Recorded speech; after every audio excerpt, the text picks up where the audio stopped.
So guys, ituturo ko sa inyo kung paano tayo naka-registered sa ating Globe SIM card.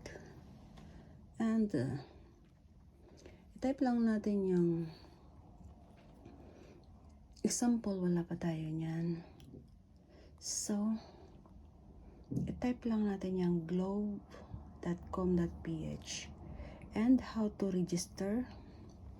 Ibibigay nila yung site dito. I-click natin yung SIM registration website. Yan.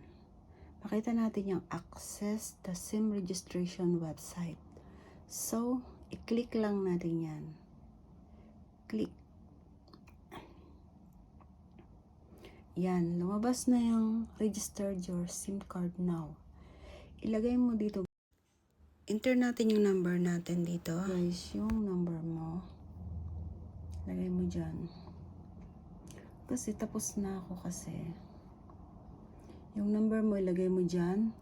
And lalabas yung OTP na isesend sa number mo. Then dito. Yan. Sag-send ng OTP sa number mo gamit. Yung OTP means one-time PIN. Pagka nasend na yun, magsisend na yun, pupunta na kayo sa verification na guys.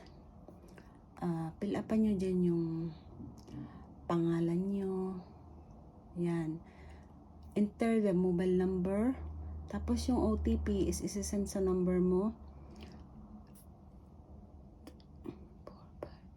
6 number yung OTP. Pagkatapos, submit. Lagyan natin dyan na ang submit. Okay? Pag na-submit nyo na yun guys, mas maganda na picturean nyo na yung ID nyo.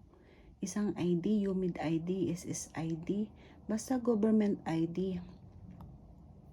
Picturean nyo na siya para maano siya, madali na lang ilagay dito at malinaw.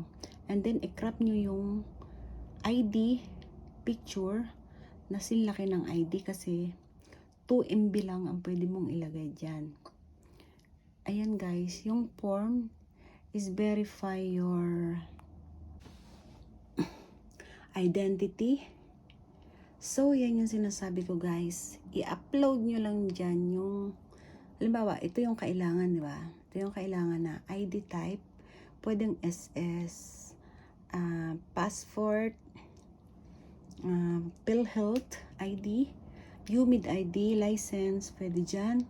So, ilagay nyo dyan yung, pipiliin nyo dyan yung ID type nyo, kung ano yan. Ang ginamit ko, UMID ID. And, i-upload nyo. Pag i-save nyo na lang sa gallery nyo yung picture ng ID nyo, i-crop nyo na sinlaki ng ID. Kasi, hindi pwedeng lalagpas ng 2 MB ang size ng picture ng ID. And then, upload nyo yan. And, itong take a selfie, pindutin nyo yan at mag-selfie kayo. Magsiselfie kayo na literal. Walang edit-edit. Kung ano yung pagmumukha natin, yun na rin ang pagmumukha na lalabas sa ID. Pagkatapos nun guys, napakadali lang. Registration complete. Is so easy. Complete na. And magbibigay yan ng reference number. So, isave lang natin yung reference number. Yan yung reference number mo na katunayang nag-registered ka na. So, ganun lang kadali guys. So, I remind you na, picturean nyo na yung ID nyo. Okay? Huwag matigas ang ulo.